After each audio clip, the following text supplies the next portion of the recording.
What's going on, everybody? This is your boy Rasputin, aka Raspupew, aka the Rasta with no master, here with my very first tips and tricks video for Paragon. These are some tips that I think everybody should know. A lot of people get the concept of the game, but a lot of people don't. It's certain things that people just have bad habits. I don't want to call it bad habits, but they do certain things that, especially if you play in solo queue, if you don't do it properly, if you really don't pay attention to them, you're gonna hate the game. You're really gonna hate the game, because Paragon is a game that it's a great game, excellent game. I love the game, but it is very unforgiving when it comes to certain things. So, friends, we gotta just tighten up certain things. So these are 5 things that I noticed from my play in solo queue that I would like people to just take advantage of, pay attention to, for the betterment of your teammates, for yourself, because you find yourself winning more, and it won't feel like, because a lot of people complain about they don't have any love for Paragon anymore, and I think it's more mindset than anything, because I think right now, even though it's in beta, I personally think Paragon is the best MOBA out there. It's better than League of Legends, better than Smite, better than a lot of them. I just think the players need to be educated more, and that's the purpose of my channel, to try to educate. So I'm just going to briefly go through 5 tips that I think every player should incorporate into their playstyle. And if you look at a lot of the like high ELO, quote unquote high ELO players, they all do it. They all do it to a T, to a fault. It's something that they all do. So just something that I want to bring to the attention of everybody else, to the community. The first thing is have map awareness. Friends, that mini map in the top right hand corner, that's golden. You need to be aware of that. Also, you got to be aware of your surroundings. You got to be aware of what's going on, because a lot of times players will get walked up on, especially if they're playing an immobile character like a Sparrow or Lieutenant Bellica, or an immobile character, a character that doesn't have a dash or a jump or an escape or one of those things to get him or her out of a sticky situation, and they'll get walked up on and die. Why? Because they're not aware of their surroundings. And one major thing that helps with your awareness of these surroundings, or the awareness of your surroundings, is having wards. And that leads me to my second point. Have shadow wards. Some people are of the belief that if you play a certain position, you shouldn't have a shadow ward. I personally disagree, because and I'll use League of Legends as an example. Unlike League of Legends, where wards don't do anything, they don't have damage or anything. It's just something, Paragon's wards, you can put damage in a ward. So you can be a carry and still have a shadow ward, because wards still give you damage, or they give you mana, or they give you health, or whatever it is you need, you can get from wards. So friends, don't neglect shadow wards. They can really decide whether you win or lose, because vision in this game is key. Knowing where your enemies are at all times, knowing where they will be, knowing where they're going to, knowing where they are on the map in relation to yourself and your teammates, that's the way you win. So have wards in your deck, friends. Please have wards. The third thing, remember to take objectives. Friends, you got to remember that the purpose of this game, of a MOBA, is not how many kills you get. It is who destroys the core first. That means for you to win, you have to destroy the towers, the tier 1, the tier 2, destroy an inhibitor or inhibitors, then destroy the core. That's the only way you win.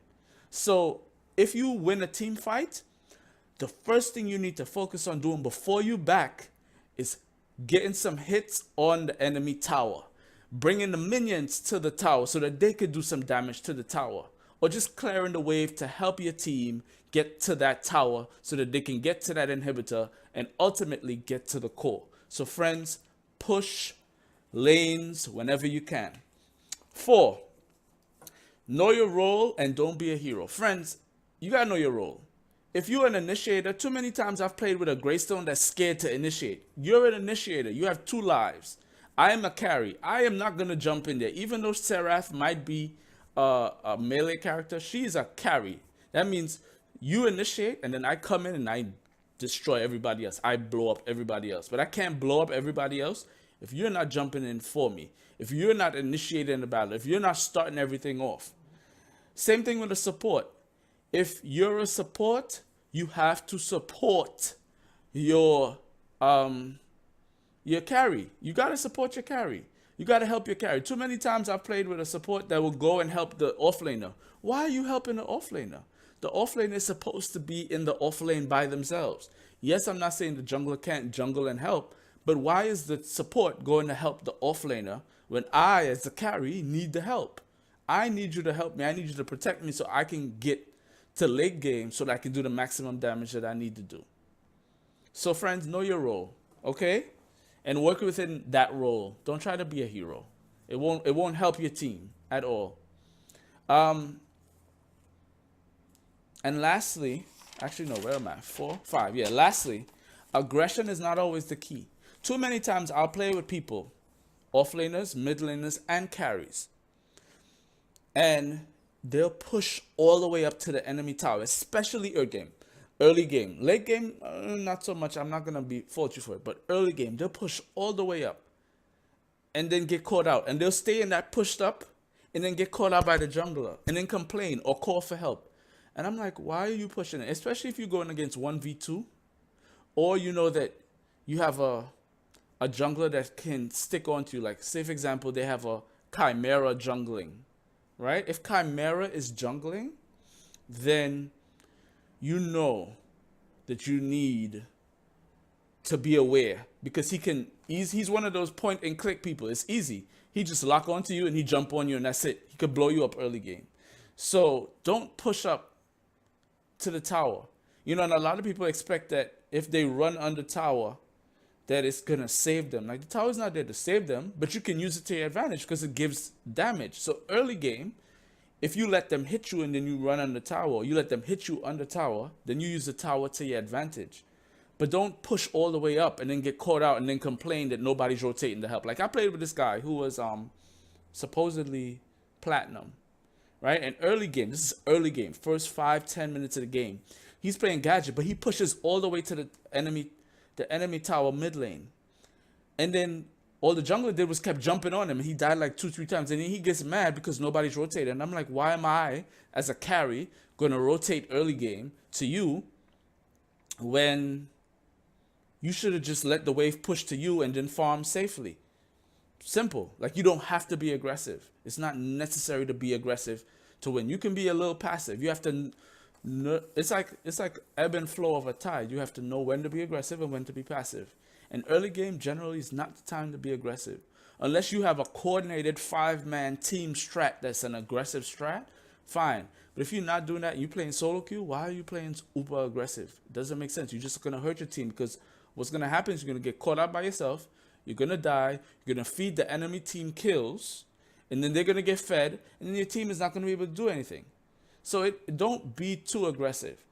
Don't be too aggressive. Be aggressive, yes, but don't be too aggressive. And each person has to figure out in the role that they play, you know, what is too aggressive and what is not too aggressive. That's just how it is. But those are my 5 tips. Friends, thank you so much for your support. Thank you so much for your help. You know, more. I got more stuff coming. There's just my 5 tips towards success in solo queue. I think if everybody apply these tips, I think solo queue would be a much better experience for everybody. And lastly, bonus tip, communicate. You know, not good job, not a sarcastic good job. Like, literally type stuff. You back or go on the tower and type, Murdoch ult down, or somebody in jungle, or be careful in jungle, or do this or do that. And if you do that, I think if we communicate more, I think the experience will be better for everybody else. All right, this is your boy Rasputin424, aka Raspupu, aka the Rasta with no master. Thanking you, friends, again for your viewership, and wishing you all a wonderful rest of your day. Peace.